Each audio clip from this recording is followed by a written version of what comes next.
Buenas, amo curiosos, y bienvenidos un día más a un nuevo vídeo del canal. Os agradezco a todos que forméis parte de esta aventura y de construir nuestro conocimiento, el vuestro y el mío. Espero que estéis bien, que estéis deseando aprender cosas nuevas o refrescar en vuestro cerebro aquellas cosillas que habíais olvidado y que vamos a intentar ir aprendiendo y o refrescando, insisto, en estos vídeos y en este vídeo de hoy, sin ir más lejos. Y ya sabéis, por aquí os dejo las redes sociales donde encontrarme y siempre podéis leer cosillas que pongo y demás cosas. También tenéis el correo. Bueno, me podéis localizar de mil formas, estoy disponible para vosotros. Y dicho todo esto, comenzamos con el tema de hoy. La alteración de la expresión génica en procariotas es frecuente que se dé porque los genes que codifican para proteínas implicadas en el mismo proceso metabólico o procesos relacionados entre sí se encuentran agrupados bajo la acción de un único promotor, de manera que se constituye el operón. Los operones suelen incluir de 2 a 6 genes transcritos como una unidad. Por tanto, el operón no es más que el grupo de genes más el promotor más secuencias adicionales.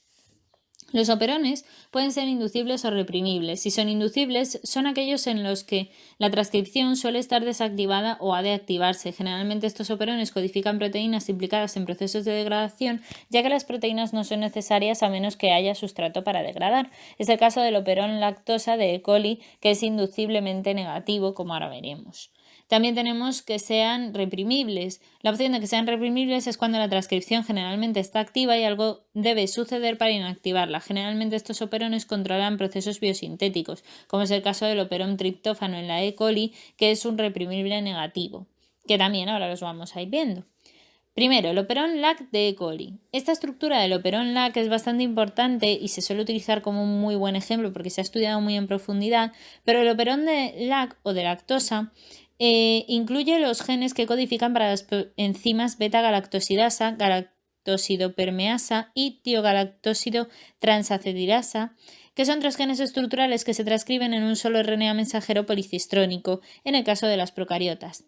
Estas enzimas están implicadas en la captación celular de lactosa y su metabolización, de manera que la galactosidopermeasa es una proteína de transporte implicada en la internalización celular de la lactosa, la beta-galactosidasa es la que hidroliza la lactosa a galactosa y glucosa y también transforma la lactosa en alolactosa en una reacción más minoritaria. Y la tiogalactosidotransacetidasa está implicada en la eliminación de los galactósidos tóxicos. ¿Cómo hacen la regulación negativa? Pues la regulación por represor, en este caso, se debe porque el promotor 1 del gen regulador activa la transcripción de un RNA mensajero que modifica para una proteína de pequeño tamaño denominada el represor LAC.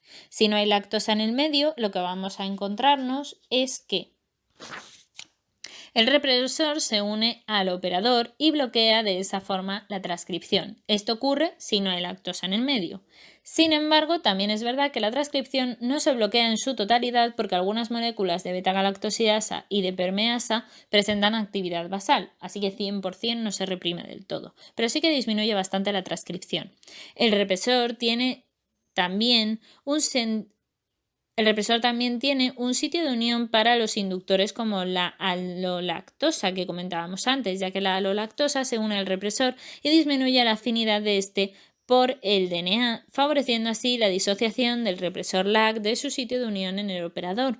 El operador queda libre y activa la transcripción para que haya alolactosa y se induzca el operón LAC, que es necesario con la presencia de lactosa. En el laboratorio normalmente se utiliza el inductor sintético que es el isopropil tiogalactósido o el IPTG, que es lo que actúa como si fuera la alolactosa para que haya esa activación de la transcripción. ¿Pero qué ocurre cuando hay regulación positiva? La bacteria de coli utiliza como fuente de energía la glucosa por común y por costumbre, como ocurre en el caso del ser humano, pero en ausencia de glucosa hay otros azúcares que se catabolizan como forma energética alternativa. En presencia de glucosa, la bacteria utiliza glucosa, por lo que el operón LAC se inhibe bloqueando el catabolismo de la lactosa. Es una represión por catabolito y esta represión está mediada por el control positivo que depende de los niveles de la MPC cíclico, que es el que actúa como un coactivador. Por tanto, cuando disminuyen los niveles de glucosa o las concentraciones de glucosa, aumenta el AMPC cíclico y este se une a la proteína activadora de catabolito o CAP, que también presenta una proteína receptora que es el AMPC cíclico o el CRP. La CAP con el AMPC cíclico se une específicamente a una región del DNA cercana al promotor y facilita la unión del RNA polimerasa, por lo que aumenta la transcripción del operón hasta en 50 veces, dando una regulación positiva sensible a los niveles de glucosa. Por tanto, la lactosa inactiva al represor LAC porque se produce en estos casos que hay una baja concentración de glucosa, una alta concentración de AMPC cíclico y la unión con el CAP, que hace que aumente la expresión del operón LAC y por eso tenemos que hay menos glucosa en el medio, más lactosa. ¿Bien? O mejor dicho, por la presencia de la lactosa tenemos que disminuir las concentraciones de glucosa.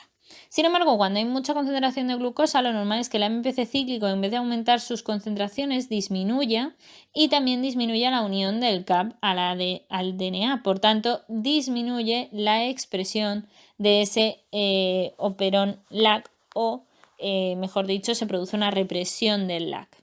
El operón de lactosa es un ejemplo de control de transcripción mediado por la interacción de proteínas reguladoras con esas secuencias específicas del DNA que os acabo de comentar. Y es un muy buen ejemplo porque las secuencias reguladoras entre ellas, como el operador, que se localizan en la misma molécula de DNA que el gen en cuestión, se denominan elementos de control de acción en cis. Las moléculas como el represor, cuyos genes están localizados sin embargo en otro lugar del genoma, son los factores de acción en trans, que esto también puede ser importante que lo sepáis un poco pues para si lo veis en otros casos. Pero también tenemos un operón que puede ser reprimible, como ya hemos dicho, no inducible sino reprimible, que es el caso del operón de triptófano de E. coli. Este ejemplo es bastante bueno porque contiene un conjunto de 5 genes necesarios para la síntesis de triptófano a partir del corismato. La regulación de la transcripción de este operón depende de una molécula represora que es el represor de triptófano, que está codificada por un gen no adyacente y es un mecanismo de regulación muy importante.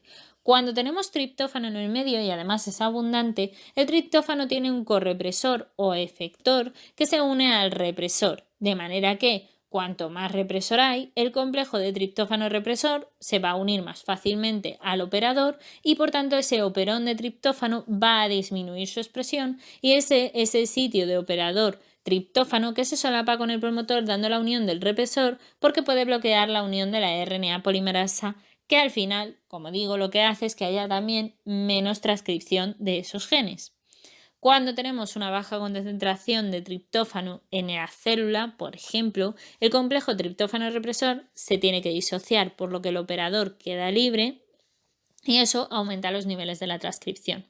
En la regulación del operón de triptófano opera un segundo mecanismo regulador denominado la atenuación de la transcripción que actúa cuando la situación es muy alta en las concentraciones de triptófano y que junto con la represión en el sitio operador reducen la transcripción del operón de triptófano más de 600 veces. Esto se produce porque la transcripción se inicia pero se interrumpe bruscamente antes de que los genes del operón se transcriban. El atenuador se forma por la existencia de 4 secuencias, 1, 2, 3 y 4, dentro de una región guía que es de 162 nucleótidos en el extremo 5' del RNA mensajero y que precede al codón de inicio del primer gen. La secuencia reguladora 1 es determinante para la formación de la horquilla. Contiene 2 codones que codifican para el triptófano, mientras que su traducción determina también si la secuencia 3 aparea con la 2 o con la 4, de manera que el apareamiento de las regiones 3 y 4 origina una estructura en horquilla seguida de una serie de 8 uracilos produciendo un atenuador, o lo que es lo mismo, un terminador eficaz de la transcripción. Sin embargo, si disminuye la concentración de triptófano, la región 2 aparea con la 3 y no se forma la horquilla, se detiene más tiempo en la secuencia 1, ya que ésta tiene triptófano, y menos en los RNAs de transferencia cargados con triptófano disponibles. La secuencia 2 no puede unirse con la 1, por lo que aparea con la 3, de manera que no se forma tampoco el atenuador y la transcripción puede seguir. Si aumentan los niveles de triptófano, la traducción procede de forma rápida y el ribosoma no se detiene, por lo que ocluye la región 2 y permite que se forme la estructura en horquilla 3-4 para terminar de la transcripción, como comentábamos antes. Este mecanismo de atenuación se da en procariotas porque en eucariotas, sin embargo, los RNAs mensajeros nacientes son inmaduros y tienen que sufrir un procesamiento previo, por lo que no están en contacto con los ribosomas.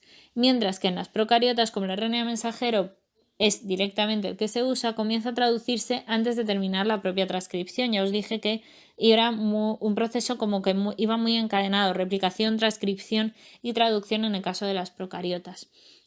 Eso nos lleva a otro mecanismo de regulación también de la transcripción génica en procariotas, que lo voy a comentar un poquito por encima, que es son los ribointerruptores o ribowitches, que son dominios localizados en la región 5' no traducida de algunos RNAs mensajeros bacterianos que reconocen ligandos específicos. La unión del RNA mensajero ribointerruptor